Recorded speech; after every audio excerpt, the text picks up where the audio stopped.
Hey, eighth grade, how you doing? Welcome to 6 out of 8 for our ideology topics and debate. We're going to be exploring education issues today. The two questions or topics that we have for you is one, should the government provide public funds to charter, parochial, or private schools? And two, should a government make state colleges and universities tuition free? Essentially, should we create a public education system for higher education? So let's get into it. First, let's get into school choice. Should a government provide public funds, tax money, to charter, parochial, or other private schools? The conservatives in this issue are going to be the affirmative, saying yes, they believe in school choice. And the liberals on this side are going to be the no, saying that they want to stand up for public education. So let's get into the affirmatives first. Should we provide public funds for private schools? Conservatives say yes. The public school system in the United States is failing abysmally. It's failing its children, and it's been failing for many, many years, for decades. Students in the United States are massively behind their peers around the world in terms of math, reading, and science when compared on similar tests. And many public schools, and especially lower income areas, are out of control with discipline problems. They are places that are rampant with crime. They are not safe. And study after study shows that the single greatest factor in shaping a student's performance and the quality of their education is the quality of their teachers. Yet, because of powerful labor unions, bad teachers are next to impossible to fire. Teachers that don't raise student achievement, teachers that have done nefarious things, they have to stay in the employ and continue to be paid by the public, and that raises up public education costs. And as a result, American families who can't afford to send their children to private schools are trapped into sending their children into school systems where they're most likely going to fail.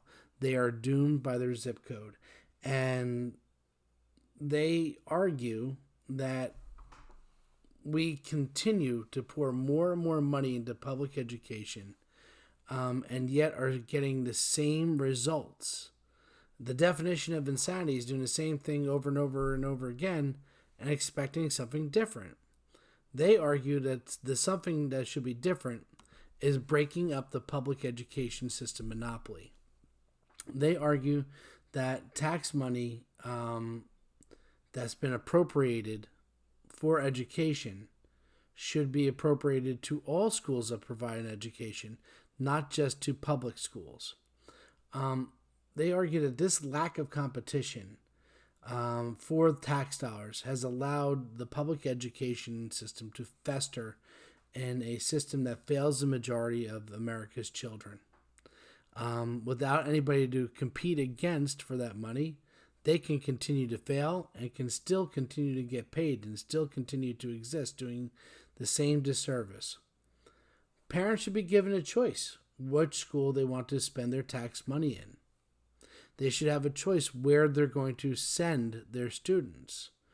And this will stop a system where we see a lot of parents that have to pay twice for their child's education. If I know that my child is going to be going to a high school where the dropout rate is over 75%, why would I want to send my child there? If I know that there's gang violence in that school, if they're far more likely to be exposed to drug use if they're in that school, why would I want to send my child there? So now I have to send my child to a private school and pay for that private school, but still pay my taxes towards that failing public school. Conservatives argue that this isn't fair. We should allow parents who live in districts with failing public schools, and frankly any public school, the flexibility to send their children to the school where they think their child will have the most success. We should give them the flexibility to use their tax money, their money that they earned, that they are now paying into the government as an investment in education, especially for their child. We should allow them to divert that money to the school of their choice.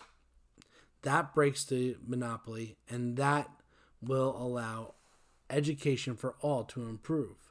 Because on the whole, they argue that charter, parochial, and other online and private schools offer a better alternative than this failing school system that has failed America again and again. It's not hindered by the constraints of labor union contracts. So if there's a teacher that's underwhelming, underperforming, that is acting in an inappropriate manner, they're gone. Teachers are paid on performance, not on just on seniority. So you don't have people staying around forever just to get paid. Instead, if you want to continue to get the highest level of pay, you have to get the highest level of performance of your students. They are going to show that this private sector model, this business-focused model, encourages public schools also to improve. Because if they don't step up their game, then they're going to lose students to these private alternatives. Instead, the public schools can step up their game and say, hey, no, parents, we're the ones you want to choose because our schools are better. Also, one of the things about a private institution, unlike public schools that are strictly tied to secular values, private institutions have the flexibility to teach values-based education, to tie in religious learning, to teach students proper behavior, not just state standards. And it allows students who live in low-income areas, who have often the worst public schools, a chance to break that cycle of poverty, to achieve upward mobility, and to have a chance at making something better of their life. If they are trapped in that school, that public school that is failing, most likely when it comes to life, they will be too. So the argument on the conservative side is yes, give parents choice and start diverting money to private and parochial and other charter and other privately run schools. The liberals are going to say no to this. No, we shouldn't use public money to private schools. We shouldn't use public money to religious schools. No. And there's a lot of reasons for this. First, we're going to argue, no, America's public schools not failing. Rather, if we look, some states in America are failing to support public schools. Going back throughout our history, one of the things that has made us stand out as a society is that we invested in a public school system, that we moved away from having child labor, that we moved away from having children being that moved away from having only the wealthiest children being able to get an education, that an education was a right of all. And this allows for a educated and more intelligent public. In a democratic society where we're all the boss, that's pretty essential. And they're going to argue that the states that have the highest level of achievement in the United States are the ones that give the highest level of financial support to public schools, that don't allow for a great deal of school choice, that don't divert a huge amount of money to private and charter and other types of schools. And they also have strong protection for their public employees' rights that are union states. And coincidentally, the states that are at the bottom of those levels are the ones that, well, drain money away from public schools, that give large amounts of money to unproven private and parochial schools, and that do little to protect workers' rights and are usually right-to-work states, meaning that the public employees have very little protection. So if you compare those states at the top, the states in New England and the Northeast, to nations with comparable populations like Finland and Singapore, which are at the highest levels in the world, they do pretty well. They're pretty close. But it's the states that fail to support public education that are pulling the averages of everybody down. It's the states that don't protect workers' rights, that take money away from public schools, that see student achievement go down. So should we do more of what the states that have the lowest education systems are doing, or should we do more of what the states with the highest education systems are doing?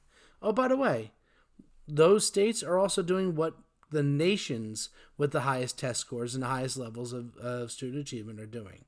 All those countries have strong support for public education, strong support for teachers and workers' rights, public workers' rights, and high investment into public education.